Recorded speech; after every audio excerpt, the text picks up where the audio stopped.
In today's video, we have 10 creepy stories to keep you up at night. Story 1.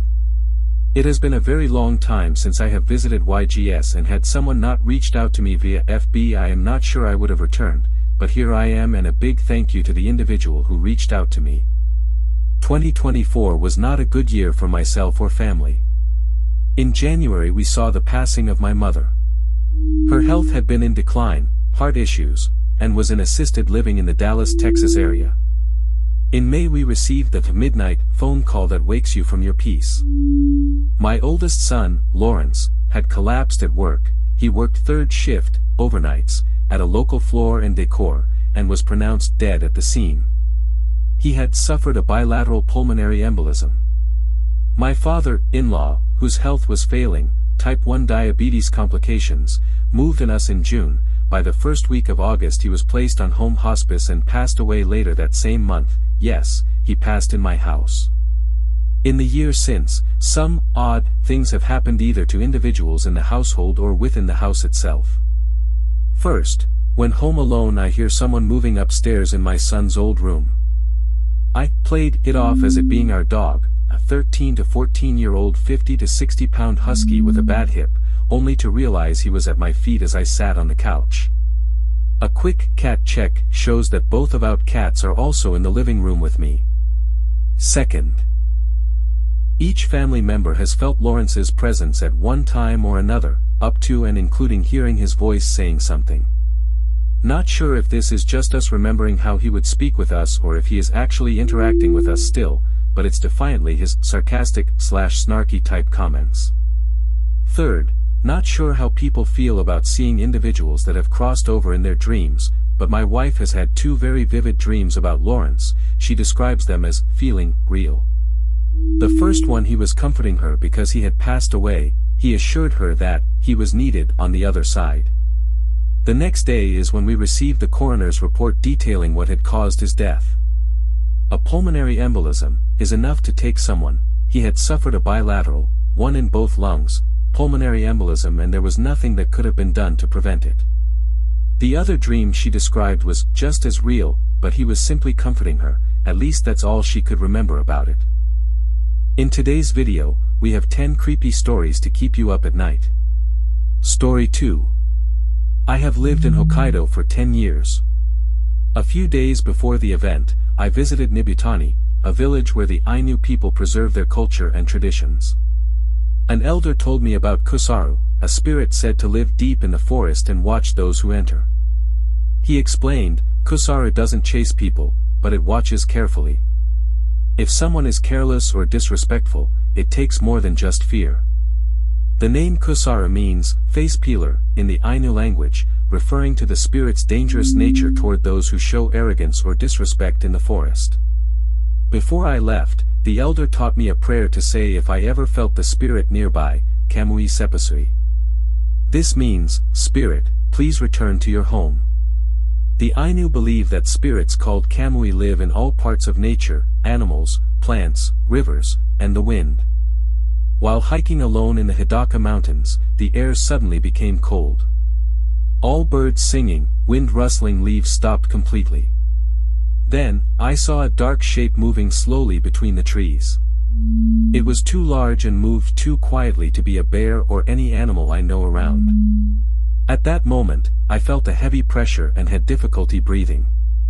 Remembering the elder's words, I whispered the prayer, Kamui Seppasui. For several seconds, the shadow stayed still before silently disappearing into the darkness. When I returned to Nibutani and told the elder what happened, he said, "It saw you. You are lucky it let you go."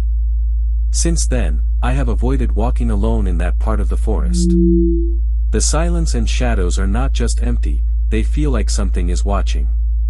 Did I encounter the Kusaru, or can anyone explain what happened? Story 3. My grandpa passed away at my grandma's house. Soon after, my cousin moved in and I would go sleep over every now and then. I was playing video games and I got hungry. My room was at the end of the hall and the room next to me was my grandma's. I usually check on her, so I did, and I heard my cousin at the other end of the hallway screaming at the game like always. I went make some ramen and go get my phone. I heard a loud noise from the kitchen and like I'm standing in front the bedroom door looking down the hall. I check on my grandma. She's sleeping and my cousin was still screaming. I end up calling my friend and telling them and I go check it out. There was a jug. It's a jug you have to go get filled at the store. It was a water dispenser. It was a big one and it was empty. No way it could have gotten blown off, and where it was made no sense. The jug is by the back door, rocking back and forth like somebody threw it. The kitchen table is against the wall, and to the right is a doorway, and to the right in that room is the laundry room, but if you look straight through the door frame, it's the back door. The way it landed and the way it had to have been thrown was far. I think it was my grandpa. I told my mom. She said her and my dad was showering once over there, and no one was home, and she heard "Hui" in a little girl's voice. I don't know if this is related or if that thing that threw that jug was grandpa, 'cause it happened after he died. I used to live with my grandma. I never experienced anything at her house, but that's the only ghost experience that I had. This is what led me to believing in ghosts.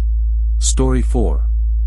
Ripley's Believe It or Not seems to have more than just artifacts from different locations around the world. Some seem to be there from the paranormal realm, which I had the opportunity to investigate and experience.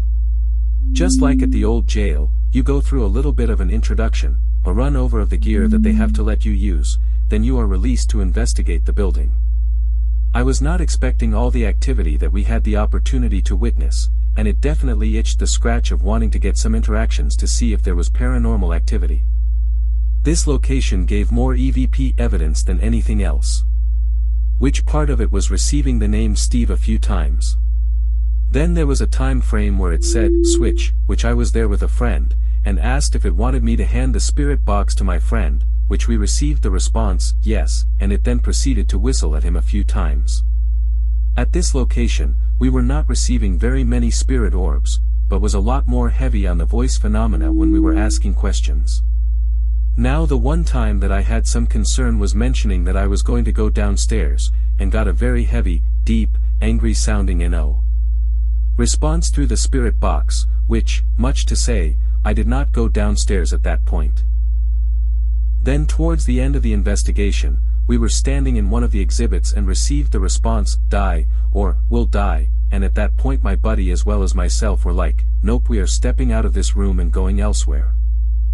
Story 5. I recently visited an old coal mine near Yubari called Shaft No. 4. It closed many years ago and is now abandoned. The rusty gate at the entrance was cut open. I took a flashlight and walked inside. The air was cooler and damp, smelling like earth and rust. The tunnel walls were rough stone, and my flashlight only lit a small part ahead. It was very quiet except for my footsteps. After a while, the air got colder. I could see my breath even though it wasn't cold outside. Then I heard some soft tapping sounds coming from deeper in the tunnel where I couldn't see. The tapping didn't sound natural. It was like someone walking carefully. I stopped and listened, but the tapping stopped after a few seconds. It felt like something might have been there, just out of sight. After that, I thought I heard faint whispers, but I couldn't make out any words. It was a quiet sound, and it felt like a warning to leave. A sudden chill ran through me, and I felt uneasy. When I turned to head back, I saw a shadow move quickly along the wall. I shined my flashlight there, but there was nothing. The darkness seemed deeper than before. Outside, the sun was setting, but the cold feeling and quietness stayed with me. The usual sounds felt far away. Even now, I think about that visit. It feels like the miners who worked and died there left a presence behind, a quiet feeling in the cold tunnels. Visiting abandoned mines can be dangerous. The tunnels may collapse, and the air might be poor. If you go, bring a friend, wear boots and a helmet, carry a flashlight with extra batteries, and tell someone where you're going. Be careful and respect the place and its history. Yubari was once a busy coal mining town from the early 1900s to the 1960s. Mining was difficult work, and many miners lost their lives underground. When coal demand dropped, the mines closed, and towns like Yubari became empty. Story 6. A few years ago, I visited Harbin during the coldest part of winter. The city was covered in deep snow. and the air was sharp and dry. Walking through the streets, everything felt quiet and still, a kind of stillness that comes with extreme cold. I had come as a tourist, interested in both the city's architecture and its history. One site in particular stood out on the map: the Unit 731 Museum. Unit 731 was a former covert military facility operated by the Imperial Japanese Army during World War II. It served as a research base for biological warfare. Inside, human experiments were conducted, studies on frostbite, intentional infection with disease, and live vivisections. Thousands of people, many of them civilians and prisoners of war, died as a result. The museum is located on the original site of the compound. It is quiet, with minimal signage and no background music. The lighting is dim, and many areas of the building have been left in their original condition. The displays include photos, documents, and preserved medical tools. At one point, a guide pointed to a stairway leading underground and said, "That tunnel leads to the prisoner cells. You may go down alone if you'd like." I chose to go. The stairs creaked as I descended. The tunnel was narrow, the walls damp. The air was colder than above. I had a flashlight, but the beam was weak and flickering. Water dripped steadily from the ceiling, and the passage echoed faintly with each step. After a while, I heard footsteps behind me. I turned, but saw no one. I assumed it might be another visitor or an echo. Continuing forward, I heard another sound. Faint, possibly a voice. It resembled a quiet whisper, unclear, "Ama," probably mother in Chinese. I remained still for a moment. The sound stopped. Then I heard what sounded like a slow exhale close to my ear. At that point, I turned and walked back up the stairs, back in the main building. I told the staff about what I had experienced. She didn't appear surprised. She said, "Many people hear things in that tunnel. Some things stay, even when they're gone." There was no further explanation. I left the museum shortly afterward. Story 7. The story is of my best friend. Let's call him Kapil. I am an eyewitness of this. This all happened during the lockdown in 2021. Kapil, my best friend, had been telling me about these really vivid and scary dreams he was having, always between 2 and 3 a.m. He also mentioned experiencing sleep paralysis. One day, with our exams approaching, I went over to his place for a night study session. It got pretty late, and around 1 a.m., we decided to call it a night and get some sleep. We were sleeping in the same room, but our beds were on opposite walls. Around 3 a.m., I was jolted awake by a faint rustling sound. I sat up in my bed, and when my eyes landed on Kapil, a chill shot down my spine. He was thrashing, desperately trying to move, but couldn't, and his eyes were wide open. I immediately knew it was sleep paralysis. Without thinking, I grabbed my water bottle and sprinkled a few drops on his face. It worked. He snapped out of it. But just as he did, we both heard it, the distinct sound of a plate dropping in the kitchen. We were both instantly terrified. Neither of us dared to go check it out. Then, to our horror, the same sound came again. We just stayed frozen in our beds, listening. After a few tense moments, we both started to relax a bit. I asked Kapil what had happened to him. He whispered that a totally black shadow had come and sat on his chest. He said he tried desperately to scream or even move his hands, but he couldn't. It was a truly terrible night for us.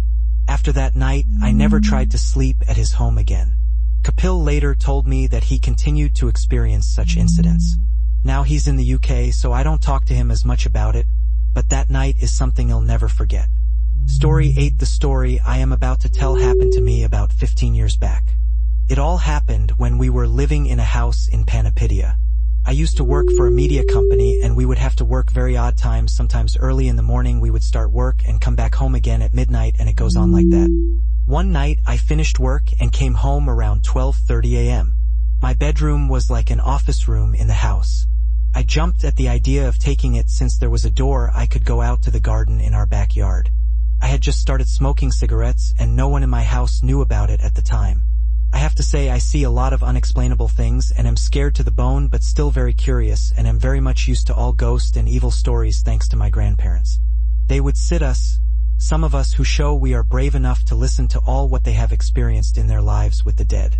So coming back to the night in particular, I came home, parked the car in, and went to my room, and before taking a shower got that urge to have cigarette. Now the time would have been around 12:45 a.m. I opened my door to the backyard and sitting on the step lit my cigarette and took a couple of pulls. Just about 15 feet away, we had a big mango tree. Suddenly I saw someone peep from behind the tree. I got a bit alarmed and stood up and asked, "Who is it?" Yeah, I know first thing I should have done is run in and close the door. But no, I had to know who it was. We have a lot of harmless thieves who would just randomly jump in and take a clothes dryer or something small to get their drug dose for the day. Still smoking for the second time again, this person was peeing. I shouted him, calling the police, and was near my door now when suddenly it was a man dressed all in white. He was old because the hair was all white as well. No face, was just floating towards me. I can't remember how and what happened after that. When I opened my eyes, I was in my sister's room when she started shaking me to ask what had happened, as she had woken up when I had jumped onto her bed. Later we found out the house is built on an old graveyard. We lived there for almost 10 years, and yes, there is so much more I can tell, but that's for another day. Story 9. My parents had gone out to meet my sister at her in-laws' place, and I was alone at home. So to have fresh air, I went onto our balcony, from which when I looked down I saw a white blanket lying down on the ground of the building, which is in front of our building. Initially I thought it was someone's white blanket which must have fallen down by mistake, but what my eyes saw from the balcony increased my heartbeat, and I felt that I could collapse with fear any moment or have a big heart attack. It was not a blanket, but either a girl or woman smiling in an evil manner in white clothes towards the building in front of our house, and our house too, and she was looking sharply around her as supposed to find a victim.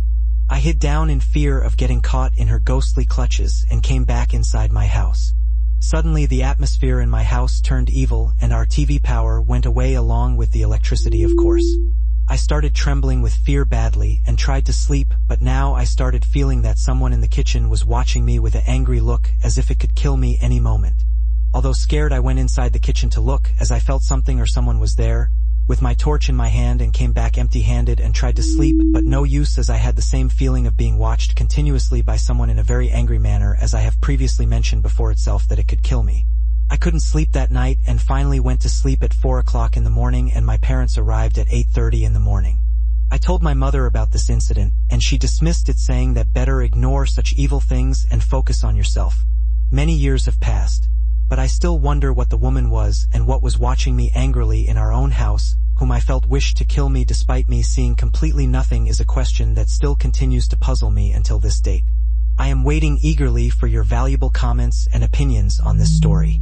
Story 10. When I was around 6 or 7 years old, I lived in a box room. You could only fit in a bed. All of my clothes had to be stored in my parents' bedroom. So one night, I went to bed. I was sat up, waiting for my mum to kiss me goodnight. I could hear her talking to my sister down the way. I wasn't tired and wanted to stay up, but had school the next morning. As I am waiting for my mum, the landing light was on so I could see everything outside my room. All of a sudden, my favorite dress, a blue and white gingham printed dress with ties at the side, floated past my bedroom on the landing. I never saw it turn a corner or come back. Needless to say, I didn't sleep that night in 2008 in that same house. I walked up the stairs, and as I was walking up the stairs, I looked behind me to the landing, and the banister had gaps in it so could see through, and all I saw were a pair of male legs, smart dress pants, and shiny black shoes. I walked into my sister's room, and her partner was laying on the bed. So I walked into my parents' room, and my stepdad was wrapped in a towel after getting out of the bath. So, who was this disembodied man with no top half? My sister told me she had seen the same thing. The house was always creepy. Thanks for reading.